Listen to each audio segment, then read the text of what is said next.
Thank you for joining us. Welcome to LumioStation.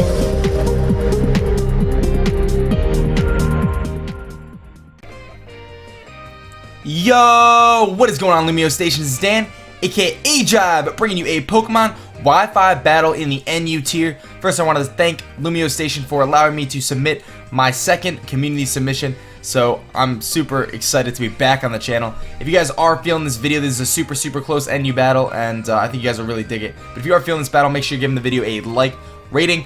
That helps out me, and it definitely helps out the LumioStation. And of course, my channel links are in the description, so feel free to stop by. I do post Wi-Fi battles, and I do shiny hunting on Twitch and all sorts of cool stuff pretty much every single day. So hopefully I see you guys there. But let's get into the teams really quick. I look at my boy Gig's team, and I see that he has a 3 flying type Pokemon to start. So normally my strategy of getting up Sticky Web with Moss Grain is kind of a moot point. It's not nearly as important, knowing the fact that the 3 Pokemon he has otherwise aren't very fast, and the 3 Pokemon that are pretty fast on his team are flying type. So my priority here is just to kind of get rid of those flying types, because I have a huge flying type weakness, which happens sometimes when you just throw random teams together. And namely that Swellow is a really big threat, because my Pangoro is not going to outspeed the Swellow. So it kind of puts me in a pretty rough situation. So let's get started with the battle here in just a second, and we'll get it going. So on his team, I don't really see any dedicated leads. I was thinking probably maybe the Swellow to use Protect, or U-turn out, or the Quillfish. So I figured the Quillfish was actually going to be what he ends up sending out. So I sent out my Poliwrath here, figuring I could hit him with an Earthquake and start to set up on him. And it's not really anything he'd do to me. I do have Water Absorb, so I know that he can't use Waterfall, and I'm in a pretty decent situation here. He does get up his first layer of Toxic Spikes here, and I'm thinking, alright, not a big deal. I will hit him with an Earthquake, and that'll be totally fine. I'll be able to do a decent amount, even with the Intimidate, and that's exactly what happens, right? So I'm able to knock him down below half, and I'm feeling pretty good. So he's going to go for a layer of Toxic Spikes here as well. I go for Rock Slide, think he's going to switch out and try to save his Quillfish, and it ends up being a huge mistake on my part. I probably could have just killed him there at that point, but instead I actually went for the Rock Slide, as you saw, and it ends up costing me, because I'm going to go for Earthquake here, and he ends up having the Destiny Bond. So that was a really bad play on my part. But that's going to be a double down, take down both the Poliwrath and the Quillfish. So typically on double downs, what usually happens is your opponent and you are going to want to send out the thing that's going to allow you to get the most momentum back in the match. So usually your fastest Pokemon, or U-turners, Choice Scarfers, that kind of stuff. So he's going to send out his Swellow. I'm going to send out my Pangoro here. I am Choice Scarfed, and if he's running max speed, I don't think there's any chance of me ever outspeeding this thing. So I'm going to switch out here. There's really no point in staying in. If he Brave Birds, I'm pretty much dead. I'm going to go into the one Pokemon that can handle this Swellow, which is my homie Carbink. Carbink is actually my dedicated special wall. Like I said, I did kind of throw this team together, so it's not really as cohesive as it normally would be. But he's my special wall, but I do resist both stabs. I resist the Facade, the Brave Bird, and if he's some reason running Steel Wing, then I guess I'm just going to get destroyed. But it's pretty clear he's not doing that. He's actually going to switch out to his Vileplume here. Shiny Vileplume looks pretty awesome. I'm going to go for Stealth Rocks, predicting the switch. I figured there's not really much he's going to do to me, and I know that taking 25% from all 3 of his flying-type Pokemon is going to be crucial in order for me to win this battle later on. So I do get up my Stealth Rocks, like I said. I'm going to switch out because Giga Drain is going to do a lot of damage, even though I am especially defensive. I'm going to bring in my Moss Grain, knowing I 4 times resist the Giga Drain, and maybe I can start setting up on this thing. I don't carry Air Slash like a lot of people do on their Moss Grains. I guess that's a normal thing. Is Moss Grain even normal? But I don't carry Air Slash or anything like that, or Bug Buzz really.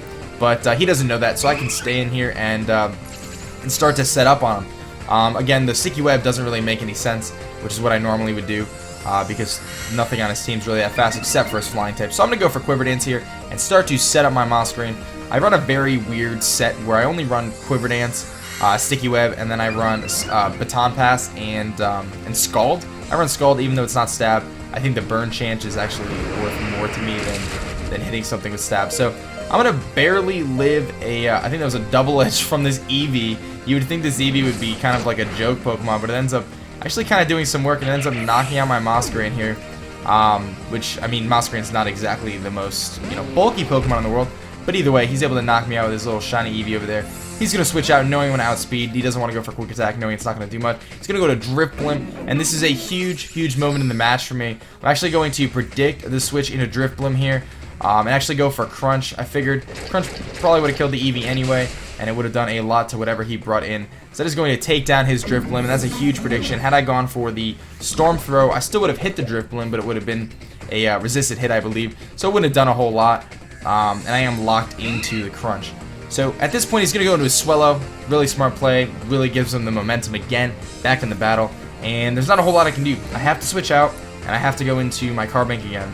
So unfortunately, Carbink at this point is poisoned. The toxic damage is going to start wearing down. He makes a great play and just U-turns out, which is the smart play, the safe play, and the play he makes. So that's going to give him continuous momentum, and he's able to go into that Vileplume right now and pretty much shut my Carbink down. There's not a whole lot I can do. I know I can't take down this Vileplume with Carbink, and I know I need my Carbink for later. So I'm in a really rough situation. My normal switch in here would be Go-Go, but I can't switch in Go-Go on the chance of him going for Sludge Bomb because that's going to wreck Go-Go's life. But honestly, I'm kind of out of options. I'm in a really tough situation. He outspeeds my entire team. So I'm going to bring out my boy. I'm on a goat.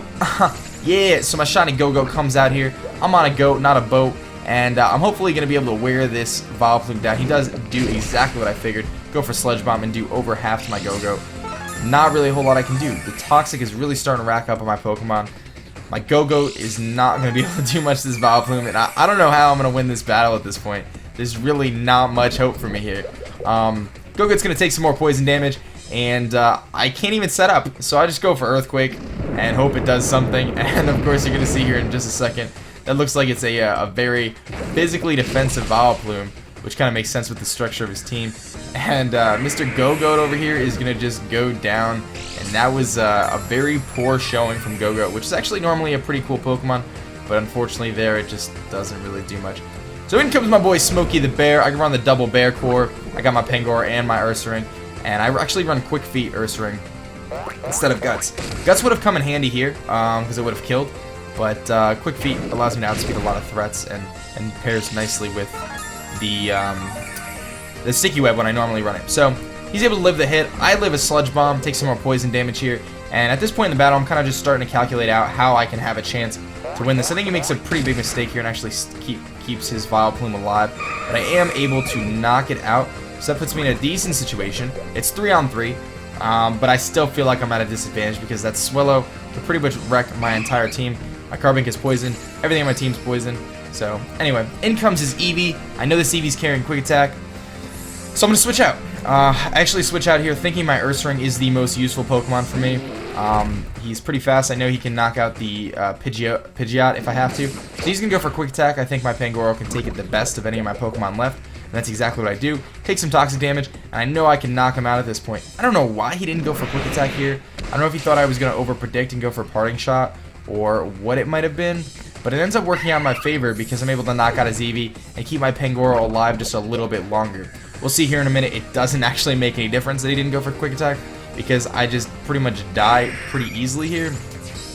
But in comes his Pidgeot, and he's actually running Quick Attack on his Pidgeot. So he's going to do a decent amount of damage. I'm going to get it off a Storm Throw. We'll see how much this does to this Pidgeot. It's going to bring it all the way down, but it doesn't kill it, even with the critical hit. So at the end of the day, it didn't really make too much of a difference. Like, the Pidgeot would have died to an Ursaring anyway. Like, I don't know. It's kind of funny how the end of this match played out. But he's going to be able to take out my Ursaring, and now I'm just left with Ursaring, or I'm sorry, he's able to take out my Pangoro. Now I'm just left with Ursaring and Carbink. He's going to go for a Quick Attack here. I'm thinking I'm going to live it, and I'm unable to do so. So he actually takes out my Ursaring, and that is going to leave me with just a Carbink to take down a Swellow and a Pidgeot. So at this point, I actually realized that the Pidgeot is banded.